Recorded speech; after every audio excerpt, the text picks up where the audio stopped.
सभी पत्रकार बंधुओं को नमस्कार। आज पूरी की पूरी भारतीय जनता पार्टी जो दिन रात प्रेस कॉन्फ्रेंस करने में महारत रखती है, जिसके बड़े बड़े नेता कोई छोटी सी छोटी घटना भी हो जाए तो चीखने चिल्लाने के लिए देश भर की मीडिया को बुला लेते हैं।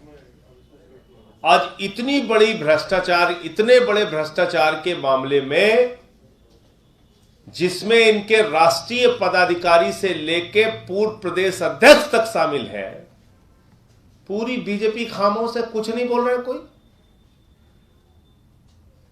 और इसमें कुछ छिपा नहीं है, खुला भ्रष्टाचार का खेल है। और मैं जब बात कह रहा हूं तो पूरे कागज और प्रमाण के साथ कह रहा हूं। एक कंपनी बनाई जाती है, मजबूत सॉल्यूशंस प्राइवेट लिमिटेड। उसका नाम सुनिए, मजबूत सॉल्यूशंस प्राइवेट लिमिटेड। और उस कंपनी का मकसद क्या है? मजबूती के साथ भ्रष्टाचार करो। मजबूत सॉल्यूशंस प्राइवेट लिमिटेड बनाई जाती है मजबूती से भ्रष्टाचार करने के लिए। कहीं कोई हीला हवाली, कहीं कोई ढिलाई नहीं होना चाहिए भ्रष्टाचार के मामले में। मजबूती से भ्रष्टाचार करने के लिए मजबूत सॉल्यूशंस प्राइवेट लिमिटेड बनाई जाती है 2018 में। उसमें कौन कौन रहता है कंपनी के अंदर? उस समय के तत्कालीन मेयर और पार्षद आदेश गुप्ता जी के पुत्र, भारतीय जनता पार्टी के दिल्ली के प्रभारी और राष्ट्रीय उपाध्यक्ष, कोई छोटे मोटे पदाधिकारी नहीं, श्याम जाजू जी के पुत्र, आदेश गुप्ता जी की पत्नी। और यह सारी कंपनी बनती है। और इस कंपनी में मजेदार बात आप देखिए कि सरकारी बिल्डिंग,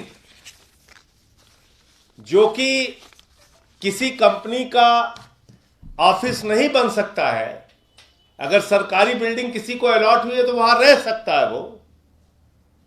इसमें जो संदेश जाजू जी का पता है वो लिखा हुआ है 11A अशोका रोड, ये साफ तौर पे लिखा हुआ है इसमें। और ये किसका पता है? श्याम जाजू जी का पता है। इसमें यश गुप्ता जी भी हैं कंपनी में, रजत गुप्ता जी भी हैं, तमाम लोग हैं।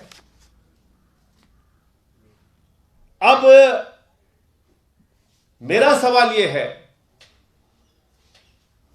कि एक कंपनी आपने बनाई, उस कंपनी के माध्यम से 13 प्रॉपर्टीज खरीदी अलग अलग जगहों पे। और ये सारी प्रॉपर्टीज की डिटेल इसमें दी हुई है। 13 अलग अलग जगहों पे प्रॉपर्टीज खरीदी गई है, करोड़ों रुपए की प्रॉपर्टी खरीदी गई है। इस प्रॉपर्टी के ऊपर, यह प्रॉपर्टी खरीद के इसको तोड़ के वहां मकान बना के बेचने का, यानी खरीदो तोड़ो और बेचो का धंधा इन जमीनों के ऊपर, इन मकानों के ऊपर किया गया, इन प्रॉपर्टीज के ऊपर किया गया। इसकी शिकायत लोकायुक्त के ऊपर होती है। लोकायुक्त के पास जब शिकायत हुई, लोकायुक्त ने इसको अपने ढंग से जांच कराया।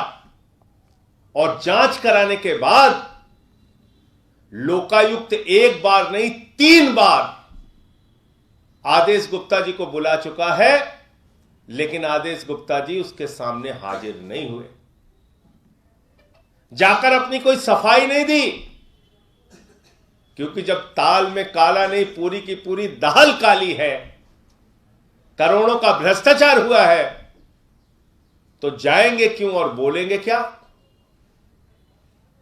तो लोकायुक्त ने जांच करके यह पाया कि ये जो प्रॉपर्टीज है, ये जो संपत्तियां खरीदी गई हैं इस कंपनी के माध्यम से मजबूत भ्रष्टाचार करने के लिए, ये प्रॉपर्टीज आदेश गुप्ता जी की आय से ज्यादा की संपत्ति का मामला है। एक मेयर और पार्षद के तौर पर उनकी जो आमदनी है, आमदनी का जो जरिया है, उससे कई गुना ज्यादा करोड़ों करोड़ों की प्रॉपर्टीज, करोड़ों करोड़ों की संपत्ति आदेश गुप्ता के द्वारा खरीदी गई है। इसका कोई जवाब न आदेश गुप्ता जी के पास है, न श्याम जाजू जी के पास है, न भारतीय जनता पार्टी के पास है, न उन तमाम वीर नेताओं के पास है जो लगातार आके बयान देते हैं बीजेपी वाले। ये सारे कागज लोकायुक्त के कागज, लोकायुक्त में दिए गए शिकायत के कागज, कंपनी की डिटेल, और ये सब कुछ चिल्ला चिल्ला के ये कह रहे हैं कि ये मजबूत सॉल्यूशंस प्राइवेट लिमिटेड मजबूती से भ्रष्टाचार कराने के लिए बनाई गई है और आय से अधिक, सीधे सीधे खुली आंखों से आय से अधिक संपत्ति का, भ्रष्टाचार का, घोटाले का मामला है, पद के दुरुपयोग का मामला है। और इसलिए इसके बारे में भारतीय जनता पार्टी को अगर जरा सी भी उनके अंदर नैतिकता है, सामने आके इन विषयों पे जवाब देना चाहिए। आपका कोई प्रश्न हो आप पूछ सकते हैं। आदेश गुप्ता कह रहे हैं कि मानहानि का दावा करेंगे। मानहानि का दावा करेंगे या फांसी चढ़ा देंगे या गोली चला देंगे, सब तो सब कुछ कर सकते हैं, उसकी बात नहीं मैं कह, वो तो कर ही सकते हैं, कुछ भी कर सकते हैं। इन बातों का क्या जवाब दिया उन्होंने? कोई जवाब दिया? ये कंपनी कैसे एक सरकारी पते पे बन सकती है? ये कंपनी कैसे 13-13, 14-14 संपत्तियां खरीद रही हैं? ये कंपनी के पास पैसे कहां से आए? इसको इनकम कहां से हुई? और जो आपने मकानों को खरीदने, तोड़ने और बनाने का धंधा किया है, उससे कितनी आमदनी हुई आपको?